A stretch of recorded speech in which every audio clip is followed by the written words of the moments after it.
Bingo, time to start. Because here at the law school, we start on time. Thank you for coming to Marquette Law School today for this latest release of the Wisconsin Marquette Law School Poll.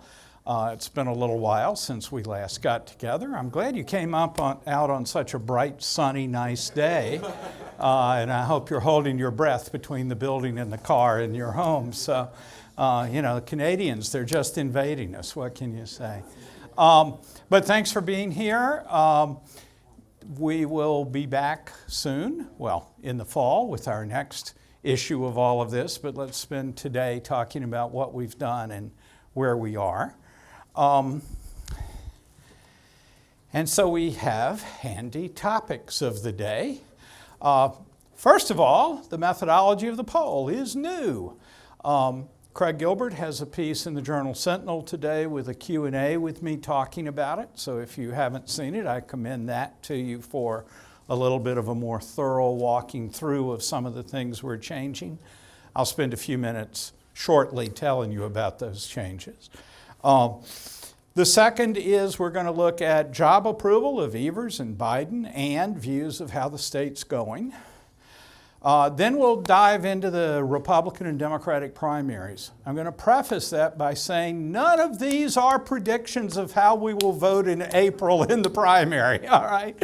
The purpose of early polling, whether it's here in the state or national, is to understand how the electorate is evolving in its preferences between now and the primary day and ultimately between now and election day. So you shouldn't ever read anybody's polls right now as forecasts of outcomes. But what you should be doing is looking at who's gaining support, who's losing support, which groups are strong or not so strong for candidates, and how that changes in the next poll or the previous poll. So I will never win this battle because everybody looks at a poll result and says, oh, that'll never happen. Or absolutely, my guy is going to win by that much. But I really think the value of polling needs to be understood as individual frames that ultimately make up a full movie of how the election develops. But every frame is a snapshot. But put them together and you have a motion picture of how the election evolves over time. And then at the end, we get to know whether we were right or wrong, which can be good, can be not so good, but that's what we're doing here. And so we're also going to look at 2024 matchups for the general election, not surprisingly. We'll take a little bit of a look at the Senate in 2024. Senator Baldwin has announced she's running for re-election. We don't yet have a Republican candidate announced that I'm aware of anyway. And so we're looking at favorability of a variety of potential candidates there, but not a head-to-head horse race question. And then finally, policy issues, because we do spend a fair fraction of the survey asking about policy, not just horse race and whatnot. And so this time we're looking at the abortion issue, which continues to stay on our agenda. But then the two big things that the legislature did on shared revenue and on school funding. Unfortunately, the UW system funding and the issues around that came up after we had started the survey. So unfortunately, I don't have anything to say about that sort of late emerging issue. And finally, a hardy perennial is water quality around the state, which has been an issue in certain places, but with the recent concern about PFAS, the long-lasting chemicals in water supplies around the state, that's become an issue. So we'll close with that one. So that's the topics of the day. Let's talk about the methodology. So first, this is not the new part per se. We were in the field June 8th through the 13th. We interviewed 913 registered voters in the state, and we have a margin of error of plus or minus 4.3 percentage points. The sample includes 219 Republicans and independents who lean Republican. That has a margin of error of 6.5 points, and we use that for looking at the GOP primary and things like that. And then on the Democratic side, 453 Democrats and independents who lean Democratic, and that has a margin of error of 6 points. And the partisan makeup, this is the old stuff that we always do. The sample is 29% Republican, 28 Democratic, 41 independent. In all of our surveys since January of 2020, the average has been 30 Republican, 28 Democrat, and 41 independent. So, trivial difference on that. But what's new? And there is a lot new this time. We're changing how we conduct the poll. This is in keeping with pollsters nationally who have been looking for ways to reach people other than calling them during dinner, though most people are happy to talk to us during their dinner time, or possibly when the baby's crying. So what we've done is we've got what's in the industry called a hybrid sample, which really just means we're taking two parts and putting them together. 715 respondents were selected from the list of Wisconsin registered voters. So that's the official voting list of people in the state. And our target was 200, we ended up with 198, are selected from SSRS's opinion panel. SSRS is the company that conducts our polls for us, that actually does the field work. And what that opinion panel is a sample based on postal addresses where the U.S. Postal Service delivers mail. For their national surveys, including the national survey they do for us, that's a nationwide sample. But for Wisconsin, we have the people sampled through that address-based sampling here in the state. Now, those folks were sent a letter some months ago, usually, inviting them to take part in surveys for SSRS. So they do more than one survey. They do multiple surveys, but they agree in advance and then do the sample. Both of these, I want to stress, are pure probability samples. You cannot volunteer to do the Marquette Law School poll, though somebody on Twitter today was asking if they could. But you can't. We draw a random sample. All of our methodology until this time, in the previous 74 surveys we've done, have involved randomly dialing telephone area codes and exchanges and numbers in the state in a way that gave every number, whether it's cell phone or landline, an equal chance to be selected into the sample. And then we asked people if they were registered to vote or planned to register by election day. What we're doing differently now is it's still a random sample, but it's a random sample of the voter list, so we know everybody on that voter list is registered, or it's this address-based random sample for the opinion panel, which includes asking people if they're registered and also asking them if they're not registered, if they're sure they will register by election day. So we're still asking some people out of the opinion panel the registration question, but we know everybody on the registered voter list has been registered to vote. So that's the shift. The most important thing is still a random sample of the state, but how we get that sample is different. Then the second thing that we do differently is we're now interviewing most respondents online instead of with a live telephone interviewer. And so for everybody in the registration sample that we have an email address for, we send them an email invitation to take the survey online. For everybody in the opinion panel, they've already agreed to do interviews online. A tiny fraction of them, 6 out of the entire sample, wanted to be interviewed on the phone, so we called them this time. So you can talk to us on the phone if you don't want to do this fancy online stuff. But we ended up with 247 telephone interviews. Those are registered voters from the list that we don't have an email for, but we call instead. And in any case, if you don't respond within the first short period of time, a day or two, we call you back with both an email and a phone call up to 3 times to try to complete an interview. That's basically the same as before. So this is the shift. A lot more people answering online, still some phone though, for people that we need to reach and can't get online. So we're not excluding people that don't have an email address. And then we're blending these two samples together. Respondents seem to like this. Answering the survey online is really easy. You can, and the software formats it nicely, formats the questionnaire nicely to fit on a cell phone or on a tablet or on a laptop. I didn't mention desktops. I'm not sure anybody does these on desktops anymore, but in any way that you can get online, there's an easy way for you to complete the survey that way.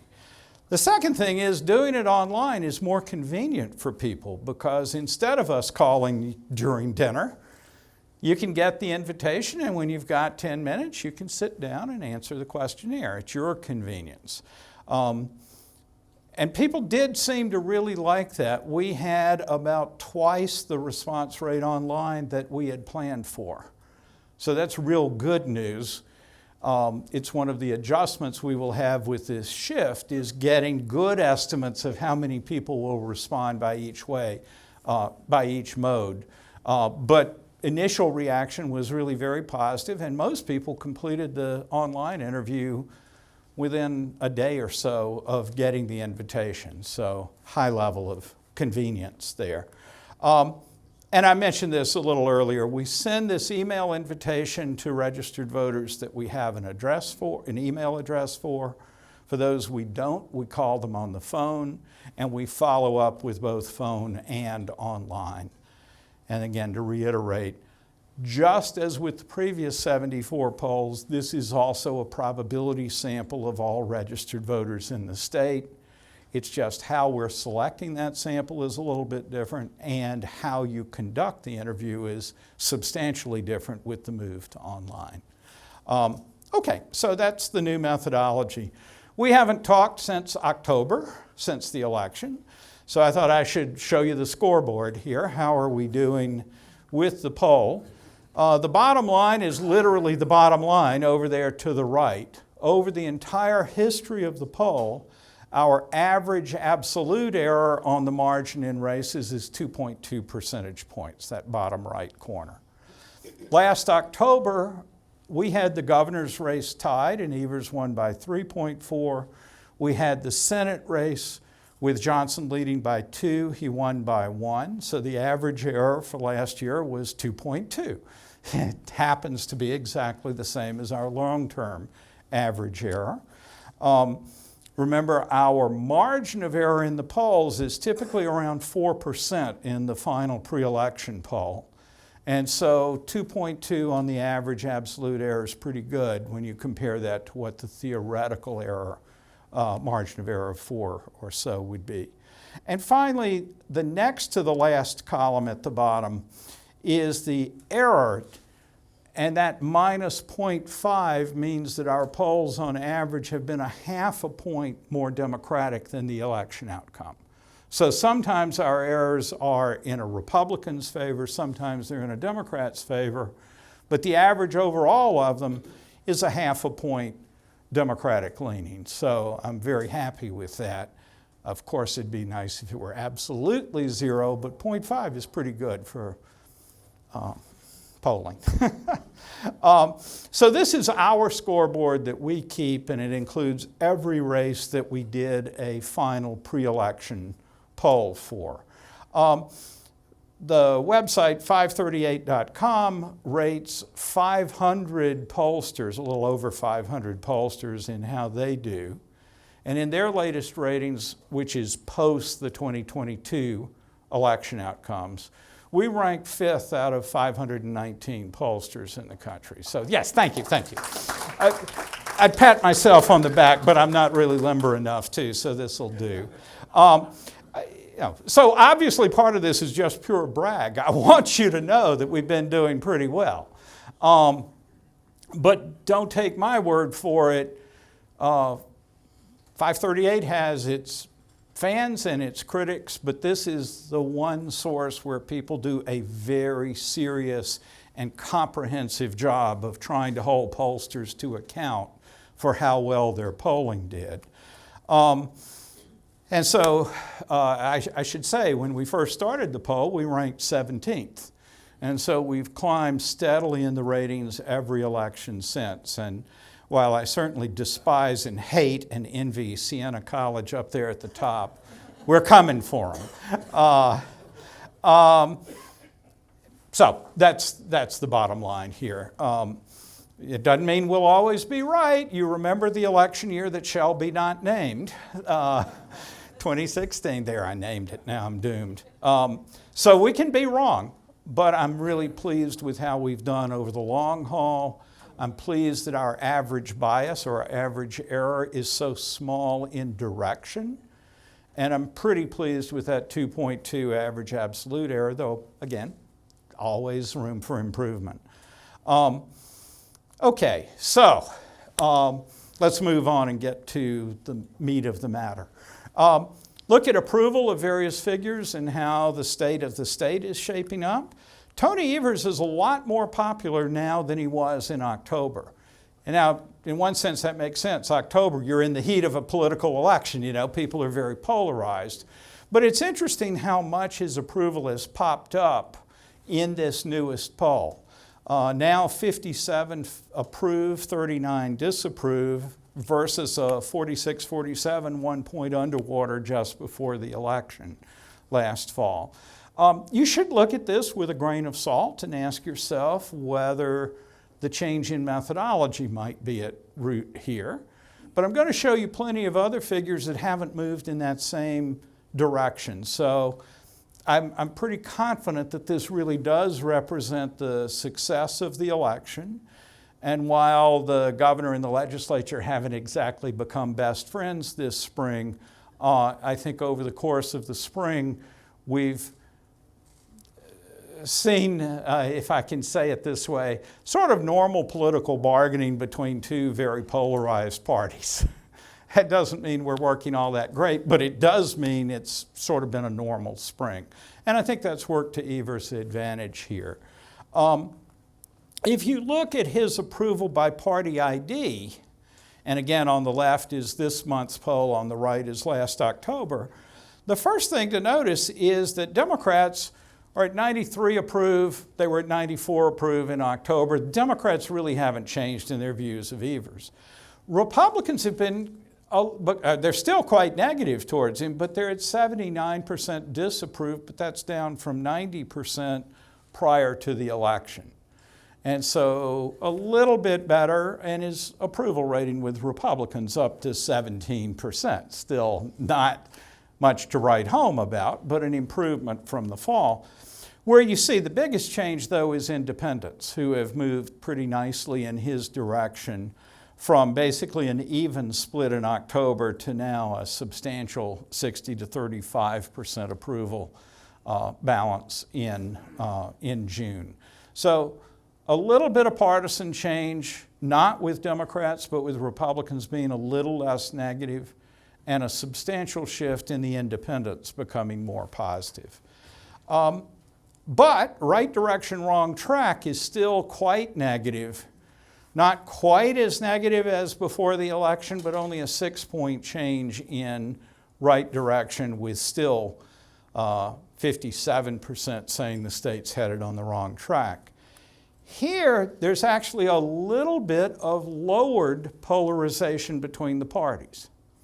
So look at the red bar on the left is 77% of Republicans saying we're off on the wrong track, but that was 84% back in October, so a little less wrong track. But look at the blue bar on the right. Only 28% of Democrats in October said we were off on the wrong track. Now that's up to 43%.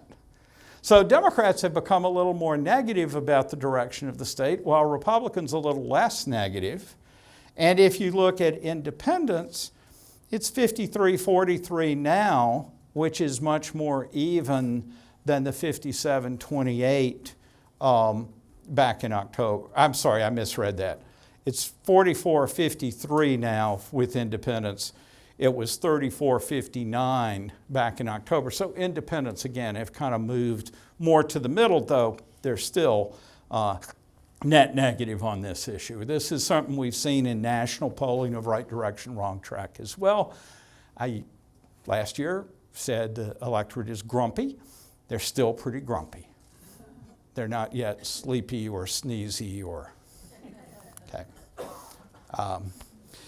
But here's one that all partisans agree on. The state's government is not working as intended. It's broken. I'm really pretty stunned by how uniform across the parties this is when you think of so much that we're polarized about. This grumpiness, this negativity about how government is working is stunningly even across every partisan group.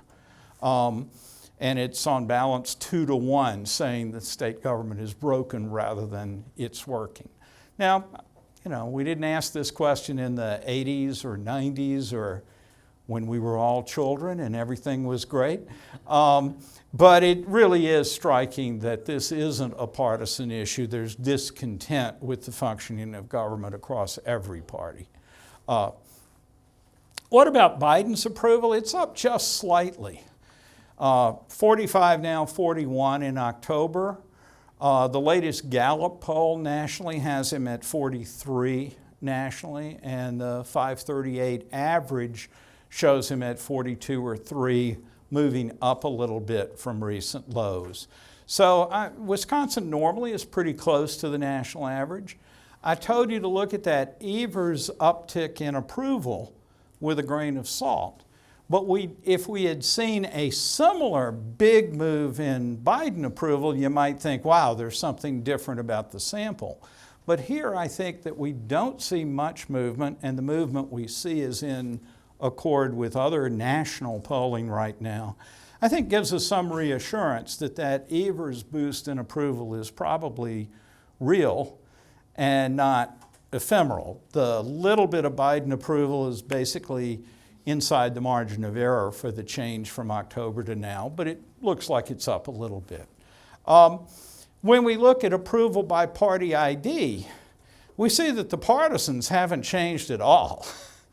97% of Republicans disapprove, 89% of Democrats approve, and that was 90-96 back in October. So again, within our sample, Republicans are just as negative to Biden and Democrats just as favorable to him as they were in October.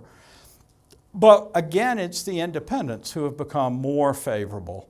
Still a little bit negative, 46-52 this sample versus 36-56 last time. So you see again the importance of independents on this. Let's look at the primaries. So here's the GOP primary. It's a very close 1-point Trump lead, which is surprisingly close given what his big lead in national poll, including our national polls. So a little bit of a head scratch, but I'm going to show you some evidence that maybe this is about right for where the state is right now. I should just pause for a minute. The primary stuff for the Republicans is based on Republicans and independents who lean to the Republican Party, okay? Obviously, we have an open primary system. Anybody can vote in either primary. I'm not looking at any crossover votes, but leaners typically do vote in the primary. As we get closer to the election, we'll screen this a little bit more. However, if we look at this same figure, comparing people who say, I'm a Republican, with people who say, I'm an independent, but I'm closer to the Republican Party, there's almost no difference in preference. Trump leads by 1 or 2 with Republicans, and DeSantis leads by 1 or 2 with leaners. So that's not distorting our results here at all. So it looks like a really close race. Now, the other thing that we're doing here is we're giving people the option to say they're undecided or haven't decided. And you see that that's the third biggest group, 21% pick that. A lot of national polling will push people to make a choice, and we're not doing that because I think indecision is part of the primary process. And we'll see that number come down over time. And then you can see everybody else. Mike Pence, who's the best known of all the other Republican candidates, at 6%. Tim Scott at 5%, then Nikki Haley and Vivek Ramaswamy at 3% each, and then it goes down. The zeros are less than actually less than 0.5% support, so they're just listed as zeros here. What we did do with the GOP primary, though, is we asked people if it came down to just a choice between Trump and DeSantis, who would you vote for? And here DeSantis picks up a big lead, 57-41. And again, you might ask what's going on here. On that multi-way choice, we saw that partisans and independent leaners were almost identical in their preferences, just a little bit of a difference. But on this question, the independent leaners moved to DeSantis much more than to Trump. And so this gap is being increased because the leaners are much more pro-DeSantis, whereas the pure partisans still actually on balance go to DeSantis. But not as much as the leaners do. That'll be an ongoing story, is who's winning the independents on the Republican side and who's winning the independents on the Democratic side as well. What about second choices here based on first choice? So on the left, you see people for whom DeSantis was their first choice. 98% of them picked DeSantis on the second choice. I'm still confused about why anybody changes their mind between those two questions, but routinely 1% do. And for Trump, 98% stay with Trump. None of that's interesting. But of the people that pick a specific other candidate, 74% move to DeSantis as a second choice, 25% to Trump. And of those who said they were undecided, 65 go to DeSantis, 28 Trump, and then there's some that remain undecided, continue to say, no, I don't know who I'd vote for. This seems to me pretty consistent that President Trump has a strong base within the Republican Party, and those folks are very dedicated to him, and they're a big and important part of the Republican Party these days. For those people, those Republicans who have reservations about Trump, I think we see some looking around for alternatives, and at the moment DeSantis remains the most salient alternative, though that can certainly change over the course of the campaign. But at the moment it looks like the movement on the second choice really does favor DeSantis quite a bit, because I think the Trump folks are solidly behind him. And if you didn't pick Trump first, you can see it's only about a quarter that would then pick him second. What about favorability, though? And this is really important. Trump and DeSantis, the two green bars on the left, are equally favorably viewed by Republicans and independent leaners, 68 and 67% favorable. There is about 30% within the party or the leaners that are unfavorable to Trump. That's the sort of divide we've seen in the party for a while now. A solid majority very favorable to Trump, a modest but not trivial minority that have reservations, let's call it. With DeSantis, people like him just as much as Trump. Republicans like him just as much as Trump. But only 14% have an unfavorable view of him, half as much as unfavorable to Trump. But the reason is 20% say they don't know enough about DeSantis yet, versus only 2% for Trump. So there's a lot of room for opinions of DeSantis to move as that last 20% gets to know him and form opinions. Mike Pence is a little better known than DeSantis, but less so than Trump, and has a net positive rating, but his 34% unfavorable within the party is actually a shade higher than Trump's 30% unfavorable, and surely that comes from Trump supporters who have negative views of the former vice president after the election. And finally, Nikki Haley is at 47% without an opinion of her. She's viewed favorably for those that do have an opinion. I simply didn't have space to ask about everybody on the GOP ballot, but we'll be bringing them in as we get a little further along in the process. Tim Scott's the one that does better on the vote choice than, frankly, I had expected. He's kind of a late entrance into the race and did a little better than Haley, but I didn't have him on the favorability question early enough to include him. I guess I should have said earlier, Trump's indictment was announced on the day we started the survey. So virtually all of this survey is after the indictment was announced. Then the text of the indictment was released the next day. So the indictment itself, virtually everybody had a chance to know about. The content of the indictment, most people, but not the people we interviewed on the first day, knew about. So that's another thing to think about. Again, I wasn't clairvoyant enough to include a question about an indictment because I didn't know it was coming down the day we were starting the survey. Okay, so there's a little division within the party over Trump, but a clear majority. And there are opportunities for others to make some move, with DeSantis the most obvious, who's on his way there because so many people like him. And for someone like Haley, or I would say Scott, most people don't know him yet. They got to introduce themselves between now and later. What about the Democratic primary?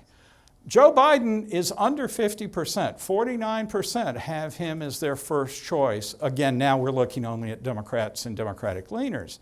But 39% say they haven't decided who to support. Then Robert Kennedy Jr. gets 9% and Marianne Williamson 3%. Those are not out of line with national polling. The real question, again, is what about those haven't decided yet people? We know from our national poll that a majority of Democrats in our May national poll said they did not want Biden to run. The question is, and I'm about to answer it for Wisconsin, is that because they really don't like Joe Biden? Or is it because they're kind of pining away for another alternative? And here's the evidence on that. This is now favorability compared to first choice of the Democrats. So the people who picked Biden first, 97% favorable to him. So his primary supporters are overwhelmingly positive to him. But among those who pick either Kennedy or Williamson as a first choice, it's still 60-39, a solid net favorable for Biden. And for that substantial percentage that said they were undecided, it's 73-24, 3-to-1 ratio. So, and we again see this in our national poll as well, that the Democrats reluctant to see Biden run are not in fact particularly negative to him, and actually they're quite positive. And we see that here in Wisconsin as well. So there's still the mystery of how the primary shapes up and whatnot, but at the moment you should look at those items about Biden's support with this idea that he's quite positive within the party. Donald Trump is still quite positive within the Republicans, right? We saw him at 69% of all Republicans had a favorable view of him. Let's move on to the general, and here it's interesting. The beige bar to the left is the overall result. Now, this is for all registered voters. We're not going to do likely voters until closer to the election. It's Biden 49, DeSantis 47, a 2-point difference well inside the margin of error. We see highly aligned partisans, 94% of Republicans for DeSantis, 94% of Democrats for Biden, and very little crossover vote, 3% of Democrats, 2% of Republicans crossing over. But independents leaning towards Biden a bit, 52-44, and that's where basically Biden is picking up that 2-point lead. Very few undecided, though, on this question. If somebody first said they were undecided, we did push them and say, if you had to choose, who would you vote for? So this residual 2% are those who say, no, I still can't tell you who I would vote for. But notice that's even across the parties. No single party was more likely to say that than not. But when it comes to Trump, Biden has a bigger lead, 52-43. Quite a substantial improvement for Biden, on the margin at least. But again, look at the parties. It's still 93% of Republicans with Trump. Only 5% crossover for Biden. Remember, 30% of Republicans said they had an unfavorable view of Trump. But when it comes to, you're going to vote for the Democrat because of that? No, it's only about 5%. So there's this big gap between favorability towards a candidate. The same would happen with Biden if we looked at this with Democrats. But once you pit them against a candidate of the other party, oh, no, I'm not crossing over to vote for that other guy.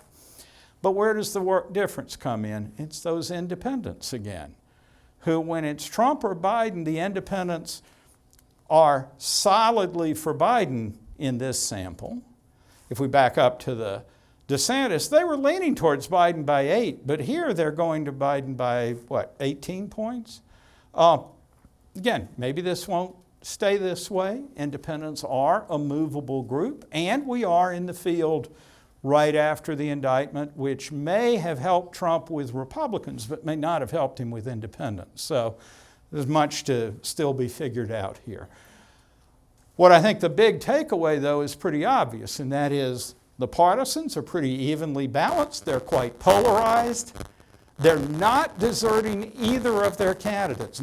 Republicans are not deserting Trump when they're voting 93% with him. Democrats are not deserting Biden, even though they don't love him running.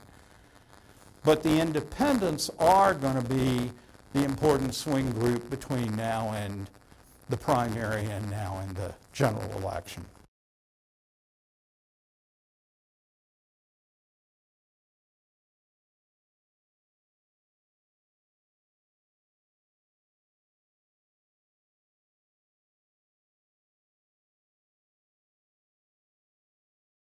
Baldwin's favorability is 40 favorable, 37 unfavorable, with 22% saying they don't know enough to have an opinion. She was dead even in October, so this is a slight improvement for her, but again, inside the margin of error improvement. What you see here is the parties are equal and opposite in their polarization. 76% of Democrats are favorable, 75% of Republicans are unfavorable. Very little crossover, slightly more Republicans favorable at 9 points versus 4 points of Democrats unfavorable, but not much difference. And the independents are about evenly split, with just a sliver more favorable than unfavorable. But look over there to the far right, 29% of independents say they don't know enough to have an opinion about her. That's almost half that for either Republicans or Democrats. So Baldwin comes into the race basically even, maybe a shade positive. Throughout 2022, her average on this question was 2 or 3 points net favorable. But in our last two polls, that moved down to a dead even split. Now we see her at about 3 points net favorable again, sort of in line with the average all last year, but a shade up from where we were in October. Now, here we're asking about potential candidates, and the big takeaway is over there on the right. Most people don't know any of the people that are being talked about for the Republican campaign. And in one sense, I always feel a little twitchy about showing you these kind of data because in a way it's unfair to these not announced candidates. When they are announced and they spend $20 million campaigning, you will get to know them. For the nomination, it matters a lot more within the party and donors and that sort of stuff. On the other hand, we ought to take a look at some of the names that are being thrown around. And you might be surprised. Tiffany is a member of Congress. You might think that would be something. It is if we looked within his district. He's better known there. But members of Congress don't appear on the nightly news in areas of the state that they don't represent. For that matter, they're not on the nightly news in the places they do represent, but more so than around the state. So the big thing is over there on the right, Tiffany is not known or can't be rated by basically 70 to 78%, whether you're a Democrat or a Republican or an independent. It's very interesting that he's not better known among Republicans than he is among Democrats, and only a little better known than independents. Over on the left, you see he's about even on overall favorability, the beige bars. Quite well liked among Republicans who know anything about him. About an even split with independents and viewed negatively by Democrats. No surprise there, if you know something about him. We also asked about former Sheriff Clark, who's talked at least a good bit about possibly running. He's better known of the 4 potential candidates we asked about. He's the best known, but it's still around 50% that don't have an opinion of him. He's quite well liked by Republicans, quite disliked by Democrats, and again, roughly even, slightly more unfavorable than favorable among independents. But he does get a little bit of a boost in name recognition compared to Congressman Tiffany. Eric Hovde, the businessman from Madison who ran for the U.S. Senate in the Republican primary in 2012 and only barely lost to Tommy Thompson in that primary, has been out of politics in the time since, though has talked about or been talked about as a potential candidate. Here you see the perfect example of somebody that was well known in August of 2012, but is not well known anymore. And again, the campaign can potentially remedy that, but compared to Tiffany or to Clark, he's much less well known than either. And again, here, the percent that have an opinion of him is so low that there's relatively little variation across that. And finally, we asked about Congressman Mike Gallagher from Green Bay, though the day after we started the survey, he announced that he was not going to run. But I'm not going to throw away the data. It's actually useful, though, because the percent that don't know him, again, is about the same across party, and it's about the same place that Tiffany was. So neither of them is better known, and neither of them has a special visibility within in any party group. Gallagher's quite positive among Republicans, slightly positive with independents, quite negative with Democrats. No surprise. So he clearly does have a solid Republican base, but he's going to stay in Congress, so this probably will be the last time we ask about him for a while. So that's the shape up of the race, and the main takeaway is simply we are so early in the process that until people announce and actually start to campaign, you shouldn't put much stock in any horse race polling, because that'll ultimately just be, you're going to vote for the Democrat or the Republican. We could just use party IDs, say that's really close, and say probably the race will end up being close. Ron Johnson is now a bit unfavorable, 37 favorable, 50 unfavorable. He was close to even on this in October, so he has seen some downward movement since his third reelection last November. But Republicans very positive, Democrats very negative. As we've seen in other questions, independents are the source of some negativity towards him. He is pretty well known now. That's what all that fall campaign did for him. Usually more people say they don't have an opinion about him than say the same about Baldwin. But Baldwin's don't knows are up in the 20s. Johnson at the moment is down at 10-ish, 12 overall. So all those campaign ads did pay off for raising visibility in the campaign. Okay, let's do policy, and I want to make sure we have time for Q&A. So abortion preference in the state in the big picture has been stable for the last decade. If I tell you it's between 60 and 65% that say abortion should be legal in all or most cases, and it's 30 to 35% say illegal in all or most, that would be very close to right for every time we've asked the question since 2012. There's been a little movement comparing June this year with June last year. Though remember, June last year was the week when we did the survey, was a couple of weeks before the Supreme Court ruling came down, though it was after the leak of the decision, the draft decision, so people had an idea what was coming. Basically here, those who say it should be legal in all circumstances is the left dark green bar, up about 5 points on that. Legal in most circumstances, up about 3. Then the purple bars, illegal in most circumstances, the light purple, up 1 point. And finally, illegal in all circumstances, down to 6% from 11% a year ago. So it does look like there's been a little bit of movement, but in the big qualitative way of describing this, I think you would just say by something close to 2 to 1, the public has favored for a long time some level of legality, with about a third minority saying some level of illegality.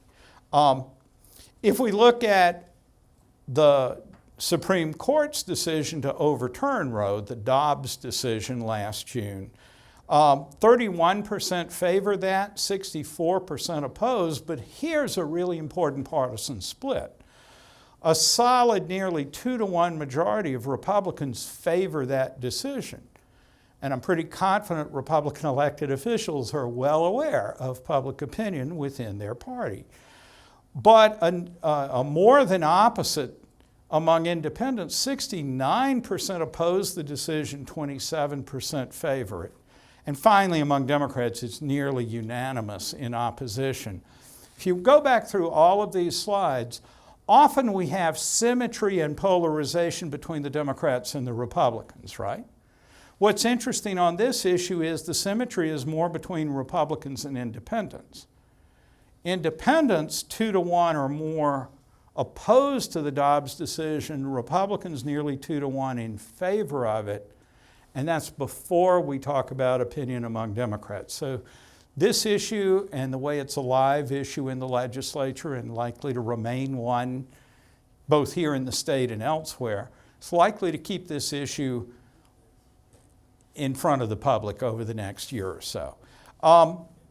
Shared revenue is really interesting because lots of people like the increase in shared revenue package that was passed and signed recently. 70% were in favor of increasing state aid to municipalities and counties. And it's a solid majority in Republicans, independents, and Democrats. So if you think of legislation in the broad sense, of trying to find something that appeals to a lot of people so you can do the deal within your party to get it done, in the end, majorities of every group thought that was a good idea. And when we look across regions in the state, everybody thinks it's a good idea. Okay? The lowest is 64% in the Milwaukee suburbs. It's 78% favor it in the city, and I'm combining the city and county, so when I say Milwaukee, I mean city and county combined. And it's over 70% in all the other regions of the state. And again, think about that package. It guaranteed substantial percentage increases everywhere in the state. I don't know if the room was filled with smoke or not, but that's the way you do a deal. You put something out there for everybody, and it really has paid off on this issue. On the other hand, increasing sales tax in order to provide services, and I did not tailor this. This was just a general question of whether cities and counties should be allowed to increase the sales tax, the local sales tax, to pay for programs. It's 43 in favor, 53 opposed.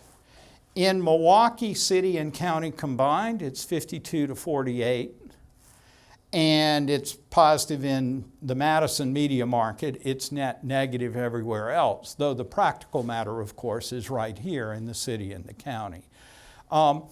Our sample size for the city and county is about 120 people, because that's the proportion that live in Milwaukee City and County. That has a margin of error of about 12 points, which is in the press release, by the way. So it means that this 4-point difference could be a majority in favor, could be a majority opposed. We don't have enough people to break out the city with any confidence, but without confidence, it looks like support's a little bit higher in the city. But the bottom line is, this is a perfect example of why elected officials have to sell policies. Just assuming that the public supports things doesn't happen. You have to get out and say, why is this important? And we're having hearings this week and going forward that'll no doubt be doing that. I just have to say, in all of our polling for a decade, people love getting stuff, and they're really reluctant to pay for it. Whether it was fix the roads, yes, pay for the roads with a fuel tax, no. Here, and in a minute you'll see another one. So there is always this issue of, yes, I want more shared revenue by 70%. But would you take a particular step to shore up revenue in your city or county? Not so much. Okay, what about the trade-off between reducing property taxes and increasing spending on public schools? We've been asking this for a long time. And in this survey, 50% say I care more about reducing property taxes, 47% say more for schools. At the beginning of 2018, it was over 62 or 3% that said more for schools. If we go all the way back to 2013, it was close to this. It was a little more worried about property taxes and less support for schools. That changed dramatically in 2015 and 16 and 17, with support for schools rising sharply, concern about property taxes going down. But in the time since 2018, support for schools has gradually but steadily worked its way down, and concern about property taxes equally gradually worked its way up. So in this sample, we're slightly more concerned about property taxes than schools. When we asked it last time, all of this is in the press release, by the way, it was slightly more for schools and less for property taxes. But again, you had seen those lines converge for quite a while. So this is an issue for going forward. What about, I got to really kind of rush here. People are pretty satisfied with the public schools in their community. If you put very satisfied and satisfied together, it's about 2/3. It's about 1/3 not satisfied.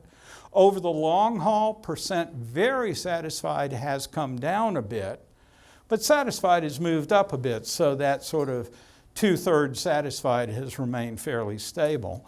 And on the dissatisfied side, 8% very dissatisfied, 23 dissatisfied. Those have moved a little bit, and you can see a little bit of party polarization here. But even among Republicans, who are the least satisfied, it's still a majority that are satisfied with the schools in their community. They might say something different about schools in general, but in their community, not. What about increasing vouchers and making them available to everybody in the state that wants to use them to attend a private or religious school? 54% in favor of that, 44% opposed.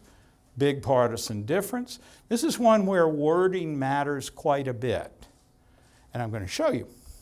I'm going to skip this, the vouchers by region. It's pretty popular in Milwaukee is really the main takeaway. But what if it became a choice, we asked, in the next state budget between more money to go to those private school vouchers or more money for public schools?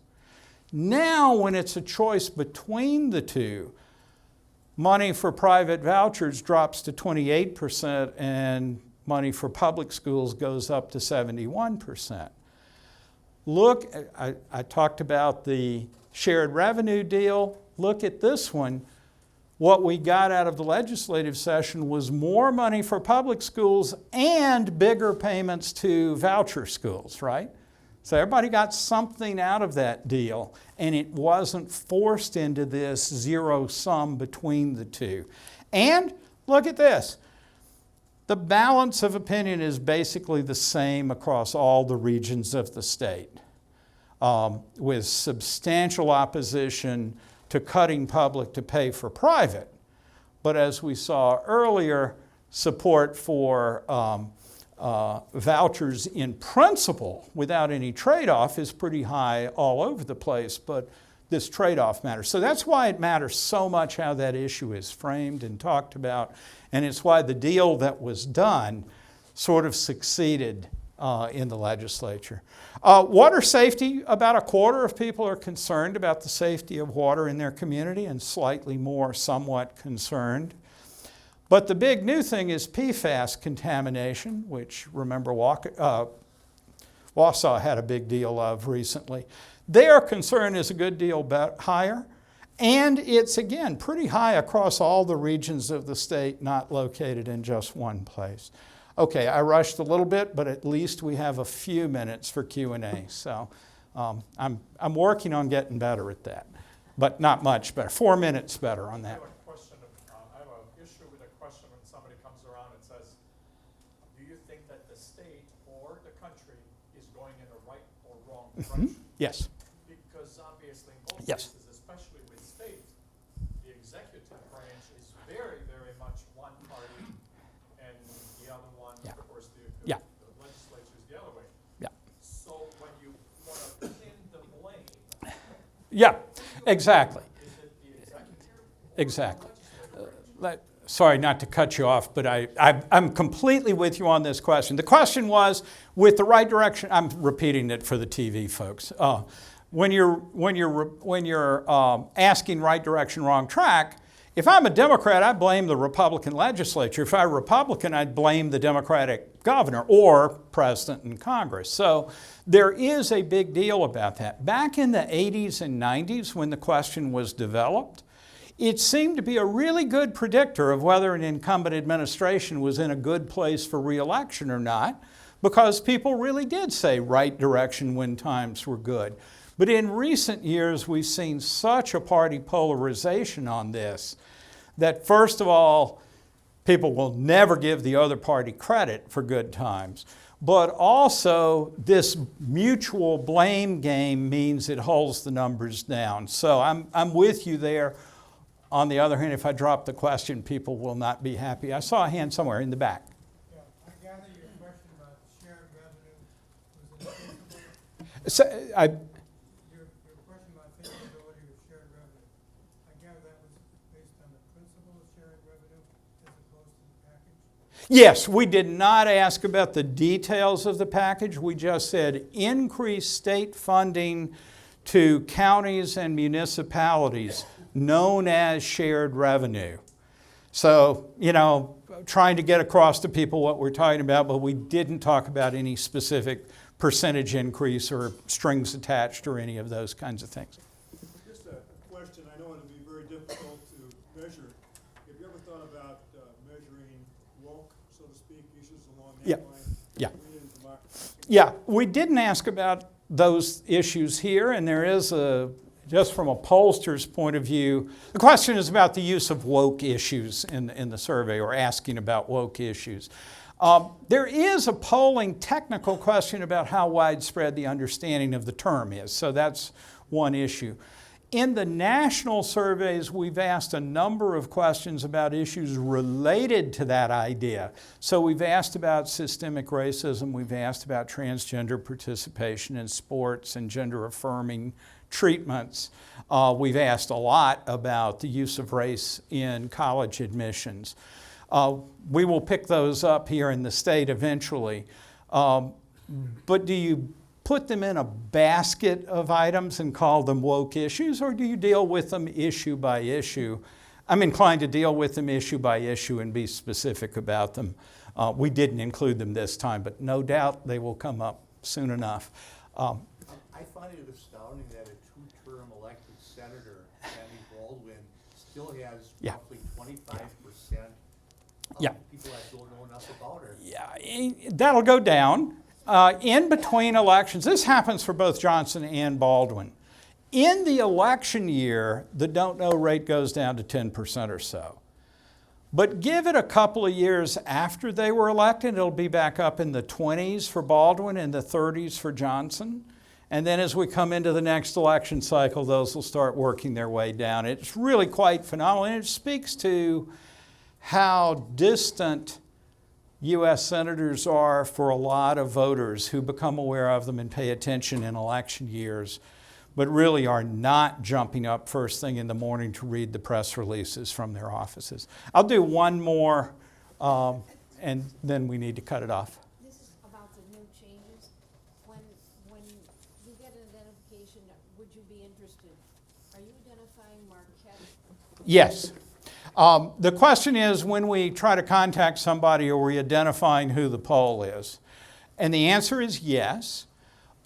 In the previous telephone era, the first words out of the interviewer's mouth are, "I'm calling on behalf of Marquette University." We didn't say Marquette Law School Poll, but Marquette University, and on behalf of. So people have always known right from the beginning about that. With the telephone respondents now, they get the same lead-in script that explains that. With the online respondents, they get an email that again has a rather lengthy explanation of the poll and does include the Marquette Law School Poll logo. So it's a little more closely connected to our poll by a little bit. Okay? All right, I promise we'll get 5 minutes or more for Q&A next time. And I actually do seriously have that on the agenda to try to make sure that we have Q&A time coming up. Next state poll will be in the fall. Won't announce the dates yet because they might change. And we'll be doing a national poll on the Supreme Court in July, if they would just hurry up and finish their decision so we could finish writing the survey questions. So thank you so much for coming out on such a day, and be safe.